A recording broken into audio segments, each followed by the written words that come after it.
বয়স হয়ে গেছে। কি হয়েছে ভক্ত? বলো তাড়াতাড়ি, কি হয়েছে? সমস্যা কি? তুমি সিরিয়াস মুড কেন? কোলাবা আপনার গুরুর অবস্থা তো ভালো না।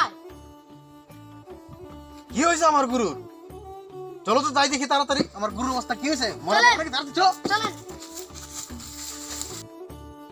হুজুর, ও হুজুর, আপনার কি হয়েছে গো হুজুর? ও হুজুর, আপনার কি হয়েছে গো? আমার হুজুর মরে যেতেছে গো। হুজুর, আপনার কি হয়েছে হুজুর? আমার খানকার হুজুর, আমার খানকার পেশাব মরে যেতেছে গো।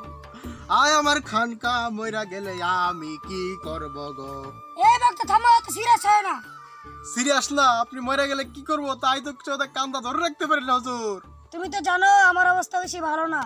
হ্যাঁ হুজুর, আমি জানি আপনি দীর্ঘদিন যাবত অসুস্থ আছেন হুজুর, আমি তো জানি এগুলা। তাই আমি চাই আমার কেরামতি সব তোমাকে দিয়ে যাব। তাই নাকি হুজুর? আমি তো আছি, আমি এক পায়ে খাড়া আপনার কেরামতি নিবার জন্য। আমরা তো চাই আপনার কেরামতি নিবার জন্য। কি বলো ভক্ত? জি হুজুর, আপনি বলেন আপনি মরার আগে কি খেতে চান? আমি সব কিছু পূরণ করার চেষ্টা করব। কি খেতে চান বলেন? হাতির গোশ, কৈতরের গোশ, মুরগার গোশ, হাঁসের গোশ, রাজা হাঁসের গোশ, হাতির গোশ, গরুর গোশ, বাঘের গোশ, সিংহের গোশ, যা খাইতে চাইবেন আমি সব আপনার জন্য হাজির করে রাখবো হুজুর। না ভক্ত, আমি তো এসব কিছু খেতে চাই না। তাহলে বাবা আপনি কি খেতে চান? ভক্ত পারো যদি আমার জন্য একটা গাঁজা নিয়ে আসো। কি বলেন?